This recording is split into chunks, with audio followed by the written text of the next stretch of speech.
Evening, people. Just come outside, just out from under the carport just then. Feel rain. Lovely. Not. Well, might be a day in the workshop. Oh, that's a positive. And of course, we're just out here doing the lock-up. That's why you come out. Did a bit of work in the workshop today, which was good. Got the wardrobe door that some little person put his fist through. Yeah, nice. Yeah. Anyway, and I decided to repair it. I would strip the skin off of the wardrobe door and reskin it. And that's what I have. I'll just put this up here just now. And that's what I've kind of done. I've taken the plywood. Boy, God, they used a lot of glue. But they think of this being standing up and down. But I pulled that skin off, and what I've done here is put some glue blocks in place so that I could fix the opposite side, which I've done. And I've used some of the frame rails themselves to put a screw in and a fender washer to pull the panel back against the rails and the screw blocks that I've got in there. Of course, they can be all taken out and it can be hopefully patched up later.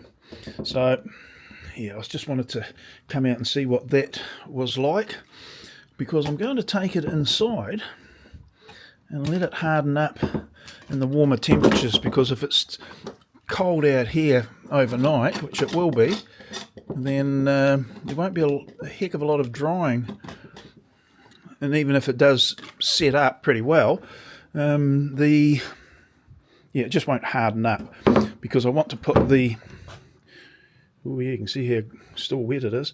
I want to put the other skin on it tomorrow, so that would be a good thing.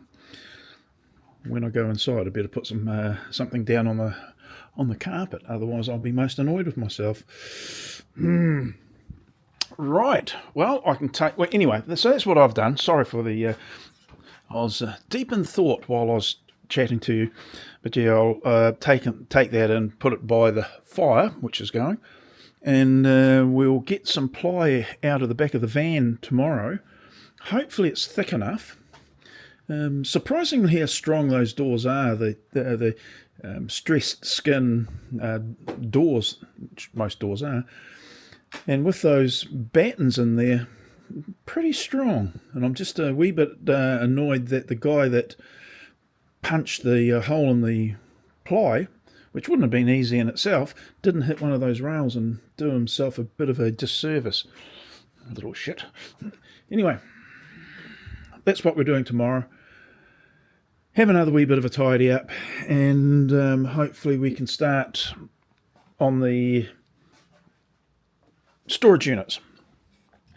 The intention there is I want to make the spacing between the shelves and drawers exactly the same, and I want to make up a small strip, probably I've worked it out around about 118 millimeters, so that I can use the drill guides, these things here, so I can place those on each shelf or each divider, and just the way the measurements work out, that 118 millimeters would space the centerline holes suitable for 150 mil spacings for the shelves, inside and inside measurements.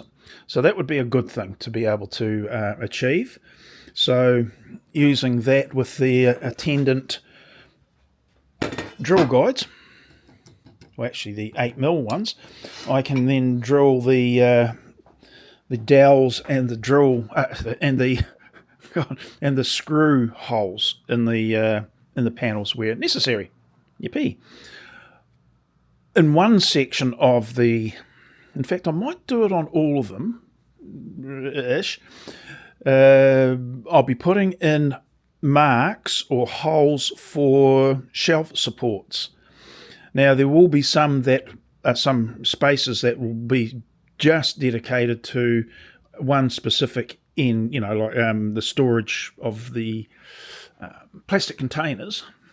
The ones, you can't really see them, but the ones that are down there, they will be just dedicated for those. But there will be some spaces that will be open, and I'm going to drill them as though it were going to be for shelf supports. So just on the off chance that I change my mind at some stage, I can always put the wee shelf support pins in place. So they're either a 5mm or a 6mm hole. So yeah, and this is the beauty of this system. It's an Enjoywood product, and they call it a hole puncher. I don't know why, but it's just the way the language translation. But it's a drill guide, and for drilling dowels or whatever else you want to put in it. So I can, instead of having an 8mm hole drill guide in here, I can put a 6mm or a 5mm guide in there for the actual shelf support pins. And that's, as I say, the beauty of this system, by Enjoywood. You can buy these drill guides as an accessory, and of course this one here being 8mm, you can go in there, and depending upon where you want to put your dowels and your screws, you can choose your drill guide as you deemed appropriate. So really good system. I would like very much to replicate that with 25mm spacings, and I may yet do that. The steel bars over there, I'm almost certain, just for my own satisfaction, I'm going to get them remade. I'm going to make new ones, not dissimilar to what we've got here, of course, a little bit narrower, 50mm. I might make it 75mm. There's a reason. And have the holes at 100mm spacings, not 96 like this is. And maybe, just maybe, depending on the price, I'll get additional holes made or even started, just as, anyway, I know what I'm talking about, I just can't convey it properly. So that I measured this one up, and with the micrometer, and man, it is so nice. It's very, very accurate, and it's consistent, and that's what I want out of those bars. The holes don't have to be exactly any measurement at all, but they do benefit from being exactly the same for all the different positions. This one is. If I wanted to make an MFT top up, this is what I would use, because it's got the 32 and the of course the 64 and the 96mm spacings, and those would actually make a very nice system. In fact, I might even do a top just as an example, and a trial run, but mainly as an example of what I'm talking about. So that's worthy of another video or three. So yeah, but it would be nice to get the longer rails, so I could do the same thing, but with the the 100mm spacings and divisions thereof.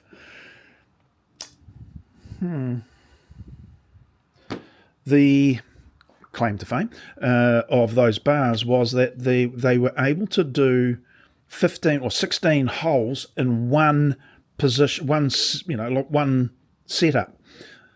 The longest bar had 16 holes, 15 spaces, and makes for more accurate, I believe, drilling.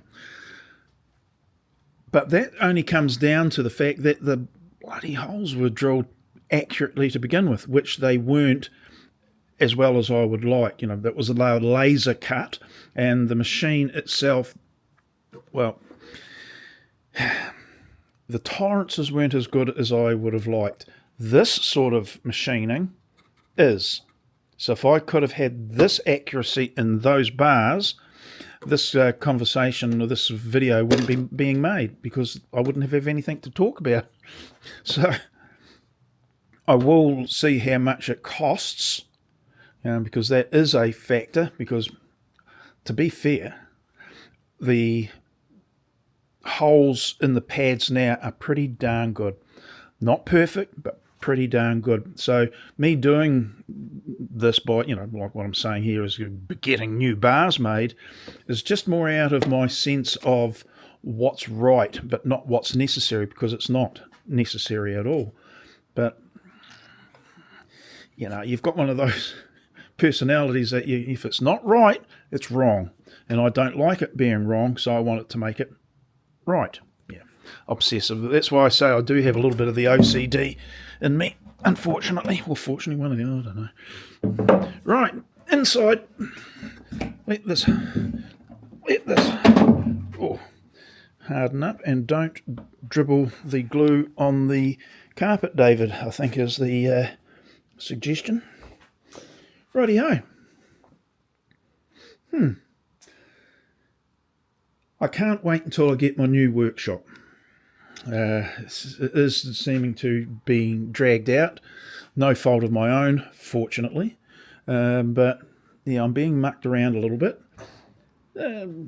as we learn more. But I would have liked to. What's the middle of August now? I would have liked to have been in by Christmas, and I don't know whether that's going to be the case at all. Darn it. But it's this sort of work that would be nice to have a slightly bigger workshop to do it in, so that you could work on it and still work on other projects, instead of having one workbench, which is a general, well, it's actually at the moment it's a bit of a catch-all for stuff. Anyway, you don't need to know all of that, but now you do. Right, let's go inside. Cup of tea. I just put the jug on, so I'll go back in and I'll catch up with you tomorrow. Rightio. We'll see you later now. Bye.